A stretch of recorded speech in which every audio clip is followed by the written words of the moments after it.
2009 में इंडिया और चाइना ने दोनों में पिज्जा में पार्टिसिपेट किया था ये देखने के लिए कि किसके स्टूडेंट्स ज्यादा बेटर परफॉर्म करते हैं। पूरे वर्ल्ड में चाइना की रैंकिंग आई फर्स्ट और इंडिया की 5th नहीं, 10th नहीं, 20th नहीं, सेकंड लास्ट। 74 कंट्रीज में से इंडिया की रैंकिंग सेकंड लास्ट आई थी।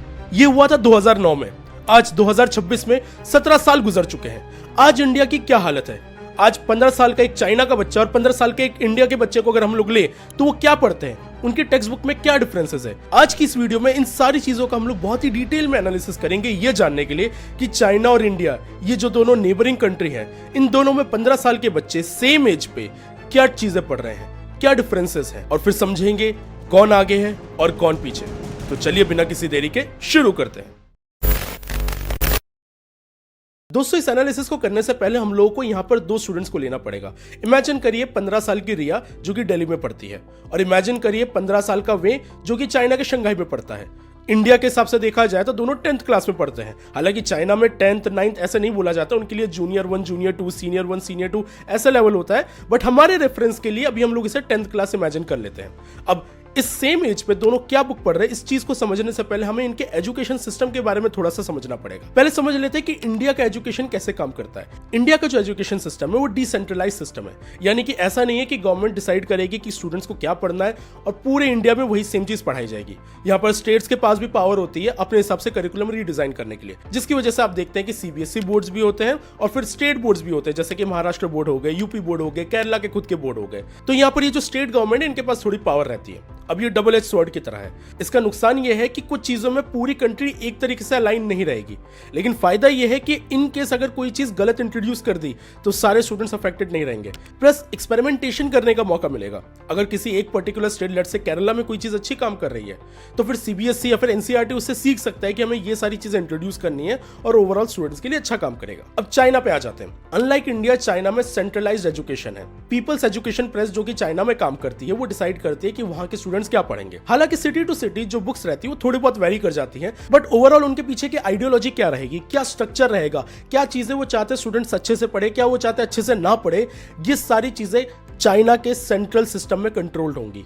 तो भले ही बुक अलग हो, लेकिन ओवरऑल एक ही गवर्नमेंट, एक ही एंटिटी डिसाइड कर रही है कि सारे स्टूडेंट्स क्या पढ़ने वाले हैं। अब इसका फायदा यह है कि जितने भी स्टूडेंट्स हैं वो अलाइंड रहेंगे, लेकिन अगर चाइनीज करिकुलम में कोई चीज खराब आ गई तो इसका इंपैक्ट सारे स्टूडेंट्स पर पड़ेगा और सारे स्टूडेंट्स वही पढ़ेंगे जो वहां की गवर्नमेंट चाहती है। अब दोस्तों, ये तो बात रहेगी कि दोनों कंट्रीज के एजुकेशन की गवर्नेंस कैसे होती है, लेकिन इस टॉपिक पे आगे बढ़ने से पहले एक चीज एड्रेस करना बहुत जरूरी है। कुछ साल पहले इंडिया के सिलेबस में कुछ चेंजेस किए गए थे और वो चेंजेस बहुत ही ज्यादा प्रॉब्लमैटिक हैं, मतलब बहुत कंसर्निंग है। सबसे पहले तो एवोल्यूशन को हटा दिया गया था।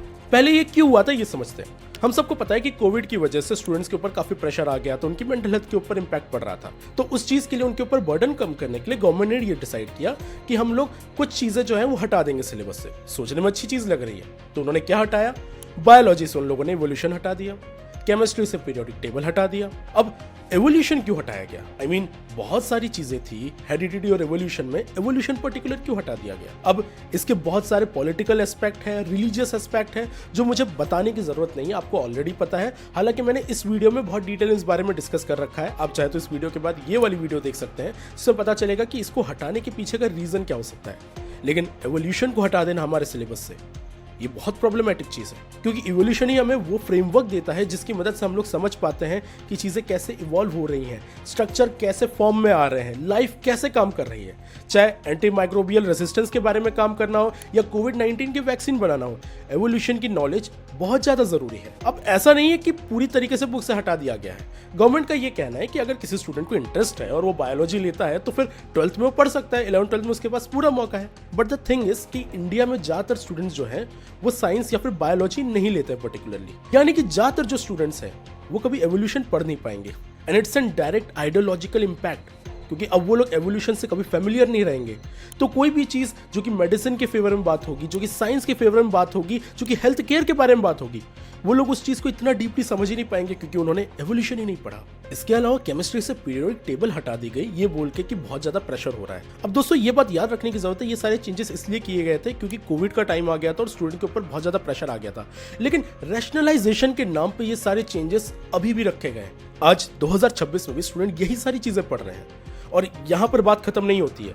एक और बहुत ही कंसर्निंग चीज है, एनवायरनमेंट के ऊपर जो चैप्टर्स है उनको भी इंपैक्ट किया गया है। Sustainable management, sources of energy, air और वाटर पोल्यूशन, ये सारी चीजें भी चैप्टर से हटा दी गई हैं। I mean, इसका क्या मतलब है?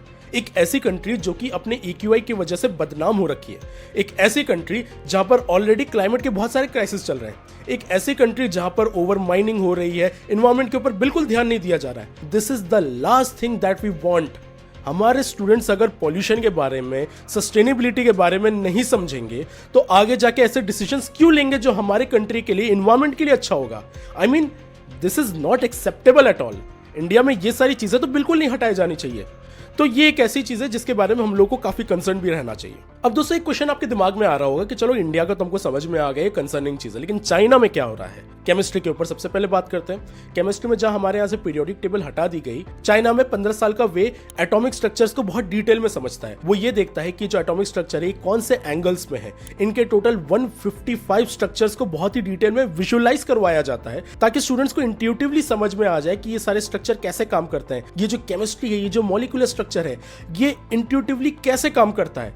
इसके ऊपर काफी ज्यादा फोकस किया गया है। अब ये सोचिए कि पीरियोडिक टेबल हटाने से पहले भी हमारे यहाँ स्टूडेंट्स ये जो एटॉमिक स्ट्रक्चर है, कौन से एंगल पे बॉन्ड बन रहे हैं, ये हम लोग 10th पे तो नहीं पढ़ते हैं। यानी कि ना सिर्फ हम लोगों ने पीरियोडिक टेबल हटाया, बल्कि चाइना जो ऑलरेडी आगे पढ़ रहा था उनसे हम लोग और पीछे हो गए इस मामले में। अब चाइना में केमिस्ट्री का जो करिकुलम है वो फंडामेंटली 3 फ्रेमवर्क पे डिपेंड करता है। Fundamental chemistry, knowledge development in chemistry और केमिस्ट्री टेक्नोलॉजी इन सोसाइटी, जिसको CTS बोला जाता है। बेसिकली आइडिया ये है कि स्टूडेंट जब केमिस्ट्री के बारे में पढ़ रहे हैं तो सिर्फ उसको फंडामेंटली पढ़े नहीं, बल्कि ये भी देखे कि उनका अप्रोच क्या है, क्यों ये पढ़ा जा रहा है, इंडस्ट्री में इसके क्या इंप्लीकेशन है, फैक्ट्रीज में ये कैसे यूज हो सकता है, एनवायरनमेंट के लिए कैसे यूज हो सकता है, यानी कि उस चीज को रियल लाइफ से कनेक्ट करना। ये 3 फ्रेमवर्क के ऊपर चाइनीज का केमिस्ट्री करिकुलम डिपेंड करता है। अब बायोलॉजी के ऊपर बात करते हैं, जहां 10th क्लास की प्रिया अब एवोल्यूशन नहीं पढ़ेगी, सिर्फ हेरिडिटी पढ़ेगी। वहीं पर वे मॉलिक्यूलर सेल स्ट्रक्चर को बहुत डिटेल में समझता है। Biochemistry of life, chemical composition कैसे होती है, इनके स्ट्रक्चर कैसे काम करते हैं, ये सब ज्यादा साइंटिफिकली डिटेल में पढ़ रहा है वो। चाइना में एक AAA स्टैंडर्ड काम करता है बायोलॉजी के लिए। इसमें वो लोग क्या करते हैं कि जो कॉम्प्लिकेटेड टॉपिक है इनको बहुत ही स्ट्रक्चर्ड टेबुलर वे में समझाया जाता है ताकि स्टूडेंट्स को और इंट्यूटिवली ये सारे आइडियाज के बारे में पता चल सके। अब फिजिक्स के ऊपर बात कर लेते हैं। फिजिक्स में 10th क्लास का स्टूडेंट जो चीजें पढ़ता है वो काफी इंटरेस्टिंग चीजें हैं, लेकिन चाइना जो पढ़ रहा है वो थोड़ा ज्यादा डीपर लेवल पर पढ़ रहा है। 15 साल का वे अपने क्लास में वेक्टर डिकम्पोजिशन सॉल्व कर लेता है।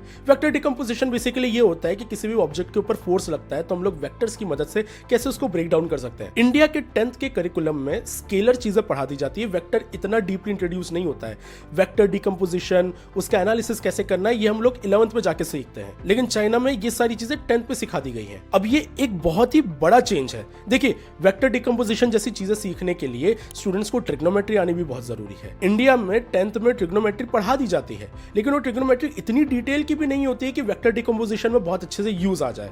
वहीं पर चाइना में अगर 10th में स्टूडेंट ये कर रहा है तो यानी कि उसका मैथमेटिकल बैकग्राउंड भी स्ट्रांग होगा। यानी कि पूरा का पूरा चाइनीज करिकुलम इसी हिसाब से डिजाइंड है कि स्टूडेंट ये सारी कॉम्प्लिकेटेड चीज अर्ली एज में कर सके। अब दोस्तों, हम लोगों ने यहाँ पर चाइनीज एजुकेशन की बहुत तारीफ कर ली, लेकिन ऐसा नहीं है कि उसकी वीकनेस नहीं है, उसकी वीकनेस भी है। और ये जो वीकनेस में लेकर आ रहा हूँ ये वहीं के चाइनीज ऑथर ने अपने पेपर में पब्लिश किया हुआ है। तो मतलब चाइनीज जर्नल में पब्लिश पेपर्स है, बहुत ऑथेंटिक है, कोई वेस्टर्न या इंडियन आइडिया नहीं जो किसी बायस के साथ आ सके। अब चाइनीज ऑथर का क्या कहना है वहां के एजुकेशन सिस्टम के बारे में, क्या वीकनेस है, ये समझते हैं। दोस्तों, चाइना में एक बहुत ही फेमस प्रोवर्ब चलता है, whoever has a good command of math and science will be free from worries। अब सुनने में बड़ी अच्छी सी चीज लग रही है, जो कि है भी, लेकिन इससे यह भी पता चल रहा है कि चाइना का जो पूरा का पूरा करिकुलम है वो बहुत ही ज्यादा अप्लाइड सेंट्रिक है, किसका रियल वर्ल्ड में यूज करो। आपके दिमाग में क्वेश्चन आ सकता है कि साइंस हम लोग इसीलिए तो पढ़ते हैं ताकि रियल वर्ल्ड में यूज कर सके। देखिए दोस्तों, साइंस के 2 एस्पेक्ट होते हैं। एक ऐसा पर्सन जो साइंस से डीपली इन्वॉल्व है और जो फंडामेंटल फिजिक्स प्रैक्टिस करता है।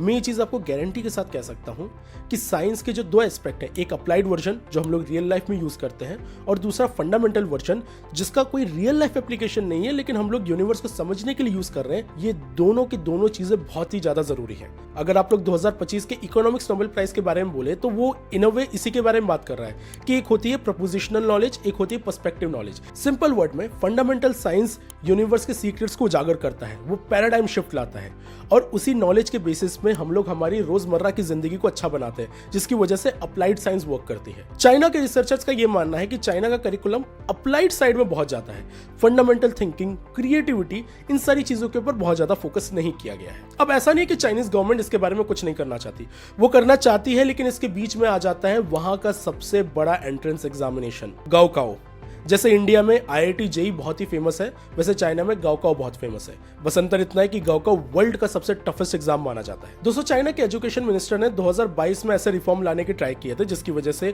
उनके यहाँ ज्यादा क्रिएटिविटी कर पाए, लेकिन विद 2023 में चाइनीज ऑथर ने अपने रिसर्च में ये पाया कि इसका इंपैक्ट नहीं पड़ रहा है गाओकाओ एग्जाम की वजह से। अब होता है कि गाओकाओ एग्जाम एक स्टूडेंट की लाइफ का एक बहुत ही इंपॉर्टेंट पॉइंट होता है। उसकी मदद से तुम्हारा पूरी लाइफ डिसाइड हो जाएगी, तुम कौन से कॉलेज में जाओगे, किस लेवल की जॉब करोगे।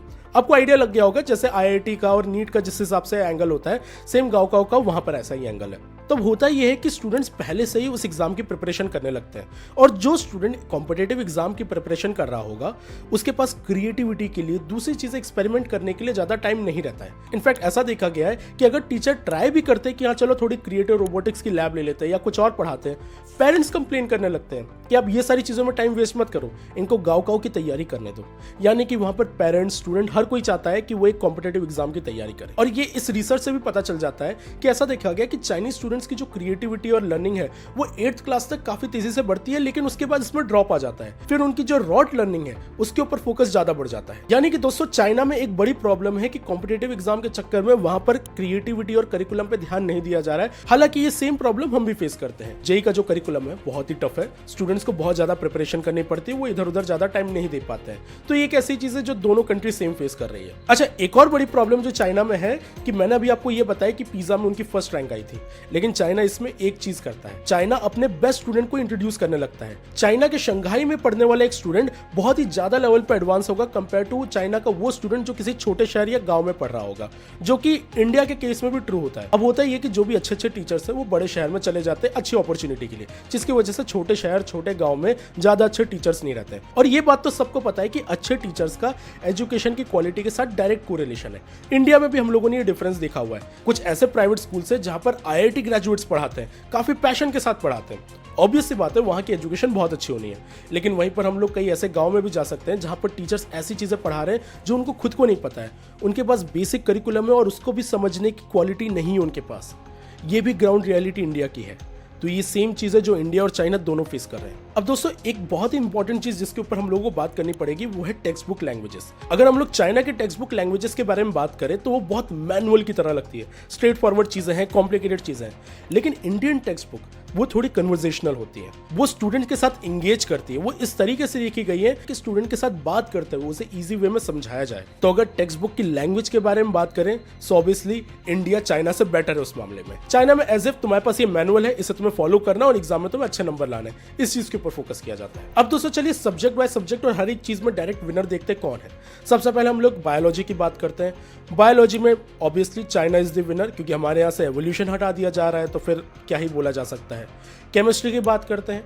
केमिस्ट्री में again China is the winner, वहाँ पर 155 स्ट्रक्चर्स के एंगल्स और इतनी डिटेल में चीज़ें समझाई जा रही हैं, और हमारे यहाँ से पीरियोडिक टेबल हटा दिया गया है। फिजिक्स की बात करें तो again China is the winner, जहाँ हम लोग इलेक्ट्रिसिटी, मैग्नेटिज्म, ये सारी चीज़ें बेसिक लेवल पे पढ़ रहे हैं, वहाँ पर वो लोग वेक्टर डिकम्पोजिशन करने लगते हैं 10th क्लास में। अब आपके दिमाग में सवाल आ रहा होगा कि चलो 2009 के कंपेरिजन के बारे में तो मैंने बताया कि इंडिया सेकंड लास्ट आया था, लेकिन व्हाट अबाउट नाउ? उसके बाद भी तो ये असेसमेंट हुए होंगे, तब इंडिया की क्या रैंकिंग है? And the thing is we don't know about it, because 2009 में इंडिया की इतनी बेइज्जती हुई थी, उसके बाद से हमने पार्टिसिपेट ही नहीं किया। हमारा ये आर्गुमेंट था कि वो क्वेश्चन कुछ इस तरीके से थे जो हमारे स्टूडेंट्स को, जिनका कंटेक्स्ट नहीं पता था, जैसे एवोकाडो क्या होता है, हमारे यहाँ के रीजन के स्टूडेंट्स को पता ही नहीं होता ये क्या होता है। लेकिन चाइना के रीजन के लिए भी सेम चीज अप्लाई होती है, वो लोग तो फर्स्ट आए उसमें। प्लस ये छोटे छोटे एग्जाम्पल सेकंड लास्ट आने का जस्टिफिकेशन तो बिल्कुल भी नहीं है। अब हो ये रहा है कि इंडिया की रैंकिंग इतनी खराब आई, हमने अपनी इमेज कवर करने के लिए उसमें पार्टिसिपेट तो नहीं किया, लेकिन डेटा को छुपा देना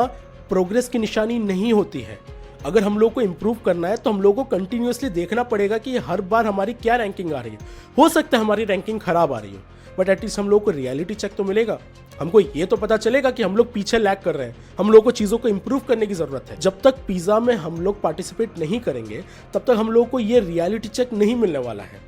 अब चाइना के बारे में ये बोला जाता है कि चाइना बहुत ही सिलेक्टिवली अपने उन स्टूडेंट्स को भेजता है ताकि वो पिज़्ज़ा में अच्छा परफॉर्म कर सके, और चाइना के पास ज़्यादा रिसोर्सेस है। चाइना जितना पैसा इन्वेस्ट करता है पर स्टूडेंट, हम लोग उसका आधा भी नहीं कर रहे हैं, तो ऑब्वियसली चाइना के पास ये एडवांटेज है। हालांकि वियतनाम का एग्जाम्पल देखें तो वियतनाम अपने पर स्टूडेंट पे उतना ही इन्वेस्ट कर रहा है ऑलमोस्ट जितना हम लोग करते हैं, बल्कि उससे थोड़ा कम ही कर रहा है।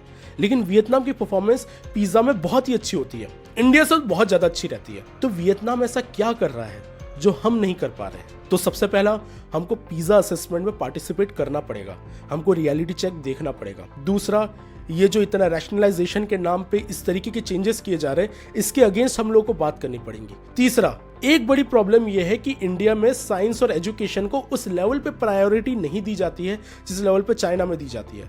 चाइना का अगर आप लोग जीडीपी कट देखेंगे एजुकेशन के लिए तो इंडिया से बहुत ही ज़्यादा है। नॉट दैट उनकी जीडीपी ऑलरेडी हम लोगों से ज़्यादा है, लेकिन परसेंटेज वाइज जो उनको मिलता है वो भी इंडिया से ज़्यादा है। तो हम लोग परसेंटेज वाइज भी एजुकेशन में उतना नहीं दे रहे जितना चाइना दे रहा है, जो कि चेंज करना होगा। अब ये ना होने का एक सिंपल सा रीज़न है कि इंडिया में पॉलिटिक्स जो है वो एजुकेशन के नाम पर नहीं चलती है। अगर कोई गवर्नमेंट बोलेगी कि हम एजुकेशन के ऊपर वर्क करेंगे तो मोस्ट लाइकली उनको उसकी वजह से वोट नहीं मिलेंगे। इसकी वजह से ये होता है कि गवर्नमेंट के पास बहुत बड़ा इंसेंटिव नहीं होता है कि एजुकेशन के ऊपर एक बहुत ही लार्ज सेक्टर ऑफ अमाउंट है।